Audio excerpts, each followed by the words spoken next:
Hi, I'm Homoneurotic, and welcome to Queer Culture, where we examine TV, movies, video games, music, and anything else I feel like talking about from an LGBTQ perspective. Today we will continue our discussion of the queer men of Roseanne. I'll warn you again that there will be some spoilers to plot developments from this sitcom that ended almost 20 years ago, just in case you're worried about that, or whatever. I think the way Leon relates to the main characters is also important to look at. His orientation usually seems to be kind of incidental, which I really appreciate. There's a lot of sarcasm and antagonism between him and Roseanne, but it has nothing to do with his sexual orientation. No, we don't charge Mr. Melman of Melman Restaurant Supplies. He's our special friend. Oh, a special friend, huh? Well, the food is on the house. If you're sleeping with Leon, it's a miracle you can eat it all. I like this moment in particular. It's very normalizing. Roseanne mocks him the way she does everybody else. More importantly... Have you ever seen Mr. Karp take any cash from the register? Well, yeah, because he does the books, that's his job. Have you observed any changes in his normal routine? No. Have you seen him exhibit any unusual behavior? Oh, I know what this is all about. You're trying to scrounge up some dirt on Leon just because he's gay. Well, I ought to call the ACLU because this is totally un-American. And I'm not going to give you any help in your little witch hunt. No crappy job is worth that.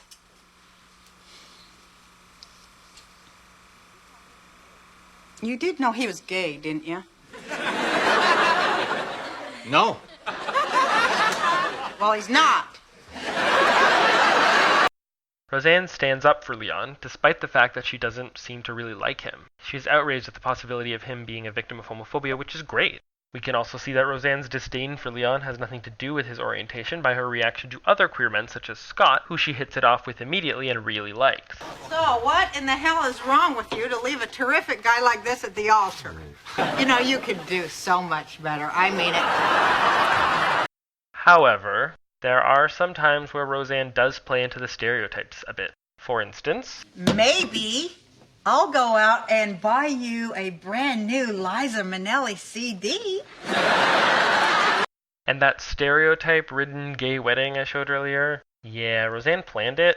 I don't think she was intentionally being insulting or making fun of queer culture. She's legitimately having fun with it and seems to think she's genuinely celebrating it. And again, the point is kind of that it's making fun of the stereotypes, and or making fun of Roseanne for buying into them. But she does say this. The wedding is off. Well, of course it's a little off. It's two guys, for God's sake.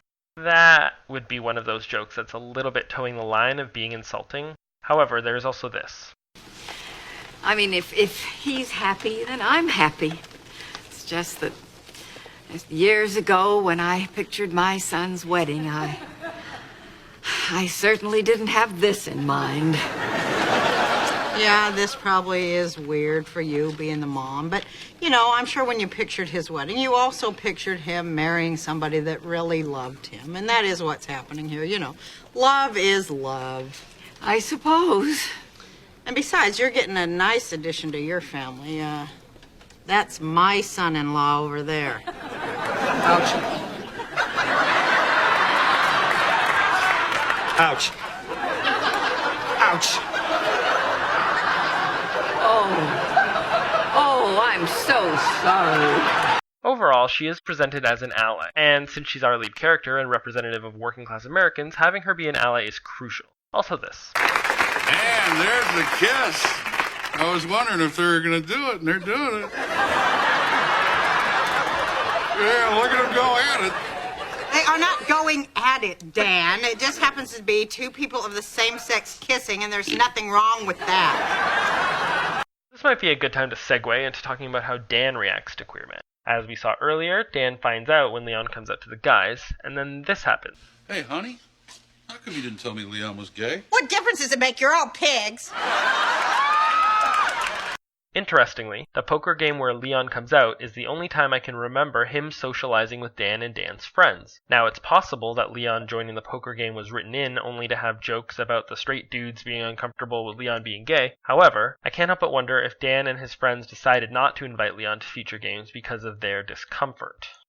In terms of how Dan relates to Leon in general, most of the time he seems cool with Leon. He shows no signs of outright disliking him, and no real signs of prejudice beyond being kind of uncomfortable. There are times where they're at odds, but mostly only when Roseanne and Leon are fighting, and Dan gets dragged in. Leon seems kind of afraid of Dan during these times, because, well, Dan is a pretty big dude. Although Dan goes to the gay wedding, goes to a queer Halloween party, and treats Leon and Scott with respect, we do continuously see that Dan is uncomfortable with male homosexuality. At times, I would argue that it does kind of toe the line of being homophobic. However, maybe that works.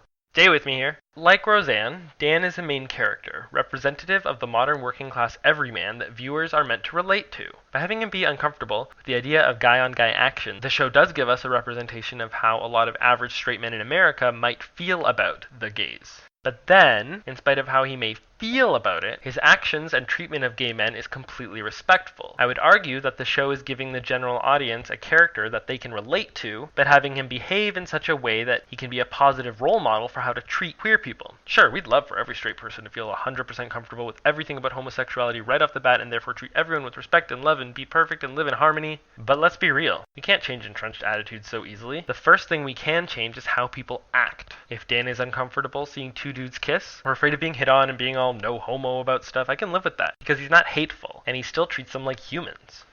Mom said she went dancing last night with other women. Yes. Isn't that wrong? No, son, it's perfectly fine. And anyone that tries to tell you different is wrong. Does that mean you dance with other men?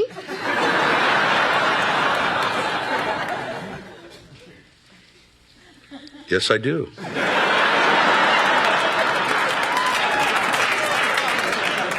Really? No, never, not once. Well, I don't want to either. That's your choice. Hallelujah. In this scene, for example, Dan is really trying to say the right things and be open and accepting, even though it clearly makes him uncomfortable, which I think is okay. I also like how he downplays it to DJ, making it seem like he's okay with DJ doing whatever he wants. I mean, sure, he does use the choice thing, which isn't ideal, but I'll still praise him for being supportive. And then, of course, we also see that he's relieved, which I would say supports that relatability piece. On the topic of Dan's feelings about DJ's sexual orientation, we see a few times when Dan is afraid of DJ being gay. Hey, what are you guys looking at? Radial tires. Oh, wow! Cool! Cool? Why would you look at those pictures and say cool? Because this one's my math teacher. Or people thinking DJ is gay. Dad, I want to help make your party really great. Thanks, son. At least somebody in his family is sticking up for the old man. I brought up all those TV trays and arranged them around the living room. Then I moved around the chairs so people have more room to talk. Well, isn't that handy?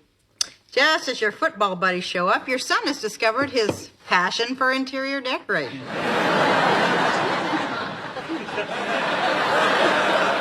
You know, Deej, tomorrow's an important night for Mom, too, so we're going to let her take all the credit for the decorating. Okay.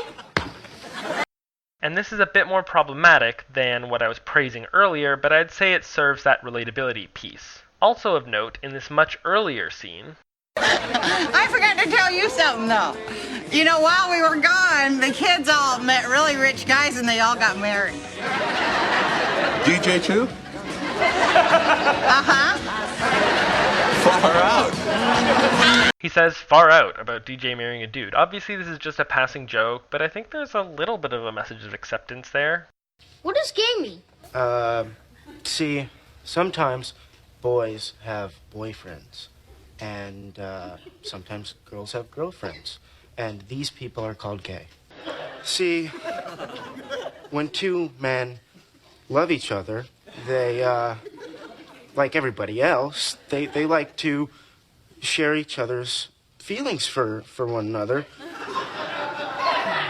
through beautiful expressions of physical love. How do they do that?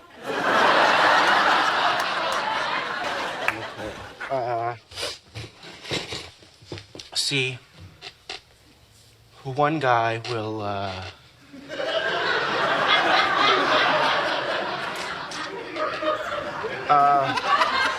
He and the other guy.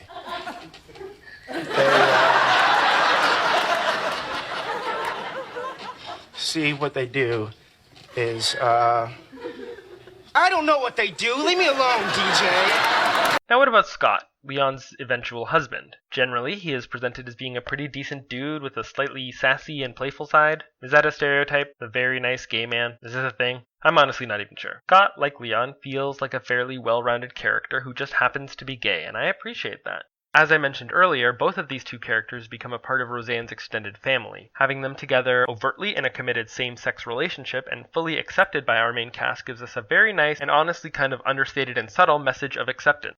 In fact, the final scene of the series features Roseanne's family sitting around in the kitchen, and the only non-related characters included in this scene are Leon, Scott, and Nancy, one of the queer women we will discuss next time. I like that. Next, I'd like to look at how some of the bigger queer social issues are represented. The show presented us with a few glimpses into queer culture, such as a gay club that Roseanne and Jackie go to and a Halloween party Leon hosts. While there are some queer stereotypes presented that we could nitpick at, I honestly don't feel like any of what we see is offensive or at the expense of queer people. Please, Roseanne, everyone knows that Halloween is our holiday. I can't believe the breeders are trying to take back Halloween. Roseanne, Leon is the queen of Halloween. There's also that gay wedding I keep mentioning. I love you, you know. I know. And you love me, right? I love you in a way that is mystical and eternal and illegal in 20 states. It's the most beautiful thing I've ever heard. So, you really want to do this? Yeah. In sickness and in health? Till death do us both part. Sure you can handle it? Nope. It's going to be great, you know. Yeah, I know. Boy, that all sounded good to me. Let's move right on. Do you, Leon, take this Scott to be your awfully rabid husband? To escalate, to cherish, to fax? I do. And do you, Scott, erratically agree to all the same stuff? I do. Then by the power encrusted in me, I now pronounce you man and... I now pronounce you men. Amen. You may kiss the bride if there so be one. It doesn't matter. It's funny hearing this speech in our current context, where marriage equality is a hot-button issue in the United States and throughout the world. You might think he's referring to same-sex marriage as being illegal in 20 states. However, in the 90s, gay marriage wasn't legal in any state. The first state to both license and recognize same-sex marriage was Massachusetts in 2003. In Illinois, where the show is set, marriage equality has been legal since 2013. God is actually referring to sodomy being illegal. Yep. For those of you who don't know, it was completely illegal for two consenting adults to engage in anal sex in the privacy of their own homes. In fact, in some states, the law extended to oral sex and some other sex acts. In most cases, it was really only enforced on individuals engaging in same-sex activities. Interestingly, Illinois was the first state to abolish this law in 1962. At the time of this video's release, there are still 17 states where the anti-sodomy laws have not been formally repealed. There's an interesting sense of perspective that in the past 50 years, one of the U.S.A.'s biggest issues has evolved from people engaging in same-sex sex acts privately to marriage equality. I'm also pleased to add that as of June 26, 2015, gay marriage has been made legal throughout the United States. I guess we can just call it marriage now. Of course, there is still much work to be done in North America and around the world, but hey, progress. Anyways, the point is they have two male characters getting married. Well, I guess technically it was more of one of the commitment ceremonies that a lot of queer folks did before legally recognized same-sex marriage was an option. But it happens, and it's treated with respect. There's also a plot about Leon almost bailing on the wedding because he gets cold feet, you know, like every sitcom wedding ever, which I feel serves to help normalize the concept of a same-sex union for our mainstream audience. Well, this is just beautiful. Why didn't we have our wedding outside? snipers. Although, I do find it interesting that they did not show Leon and Scott kissing, as the camera conveniently pans away and angles prevent us from seeing anything. Presumably, this was a decision made by the network. We will come back to the issue of on-screen gay smooching. Interestingly, this episode was also pushed to a later time slot when it first aired. Roseanne had been airing at 8 o'clock, but this episode aired at 9:30. In an official statement, ABC spokeswoman Janice Grietmeyer said that it's not the idea of the gay wedding that caused the time slot switch. After all, the program has often had gay humor. We just felt the adult humor in this episode was more appropriate for the later time period. We do see some displays of affection between the two, but as far as I was able to find, no real on-screen kiss. Another interesting issue that gets addressed, same-sex child rearing. Everybody, Scott and I are going to adopt a baby. That is so great. Thank you. That really is great. You know, that My Two Dads was a great show. Congratulations, you guys. Thank you, David. You know, just for the hell of it, why don't one of you have something ripped from your pelvis anyway? The reaction to the idea of this couple adopting a child together is mostly positive and supportive, which is awesome. You're gonna adopt a baby? Well, we tried to conceive naturally, but we just didn't seem to have any luck at all. Well, I'm appalled. The very idea, two gay men adopting a child. Mother! I read somewhere that this is how they recruit. They can't have children of their own, so they have to adopt to freshen their ranks. Hey, Ma, what do you say after dinner me and you just march right into Austria? Stay out of their business, Mother, okay? Don't you tell me what to do. I know what I know, and that is a fact I will not be reasoned with. Everyone stop fighting. I'm not fighting. I'm saving civilization anarchy. It is true. Look it up. 73% of all children raised by homosexuals turn out to be choreographers. I just don't think two men should raise a child. Bev objects to the idea and expresses the "this is how the gays recruit" argument and how it would destroy civilization. We're given the arguments against same-sex child rearing, but it is presented in a way that we're not meant to agree with, so I feel it works in our favor. This is another case of the show raising an issue that really wasn't even being talked about in mainstream popular culture yet. And in fact, the issue is still hotly debated, with a lot of people using the same arguments made by Bev. I mean, come on people, do you really want to be like this lady? Also, apparently Roseanne pitched a spin-off of Leon and Scott raising a child together, but the world just wasn't ready for it. Thank you so much for watching, I really appreciate it. Please tune in next time where we will discuss the queer women of Roseanne. So I put my hands up to playing my song and the butterflies fly away.